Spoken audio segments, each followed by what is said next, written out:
நம்ம ஓப்பனா சொல்லுவோமே, தாவேகா தமிழக வெற்றி கழகம் என்பது விஜய் அவர்களுடைய பார்ட்டி. விஜய்க்காகத்தான் அங்க வந்து எல்லாருமே வந்து அவர் பின்னாடி வர்றாங்க.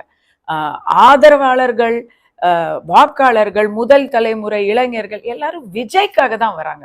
அங்க இருக்கக்கூடிய பிரசாந்த் கிஷோருக்காகவோ இல்ல கட்சியில இருக்கக்கூடிய எல்லாம் பெரிய தலைவர்கள் தான் அவங்களுக்காக வரல.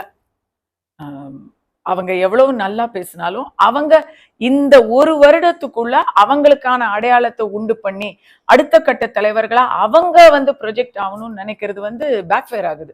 என்னோட தாழ்மையான அபிப்பிராயம். இதனால யாரையும் நம்ம வந்து குறைத்து மதிப்பிடல. பட் விஜய் தான் கட்சியுடைய முகம், அடையாளம் அண்ட் ஈர்ப்பு சக்திங்கிறத வந்து யாரும் மாற்று கருத்து இருக்க முடியாது. அதை வந்து கெடுக்கிற மாதிரி ஸ்ட்ராட்டஜி சரியா ஒர்க் அவுட் ஆக மாட்டேங்குது. ஒண்ணு.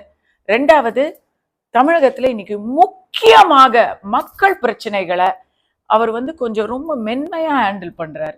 எல்லாத்துக்குமே வந்து அறிக்கை மட்டும் கொடுக்குறாரு.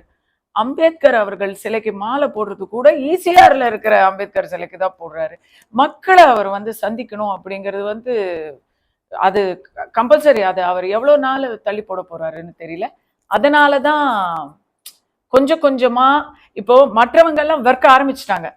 திமுகவை பொறுத்த வரைக்கும் வேற லெவல் ஒர்க் ஆரம்பிச்சுட்டாங்க. அங்கங்க அவங்க வந்து எப்படியாச்சும் ஆபாசமாவது பேசியாவது டெய்லி ட்ரெண்டிங் ஆகிக்கிட்டு இருக்காங்க.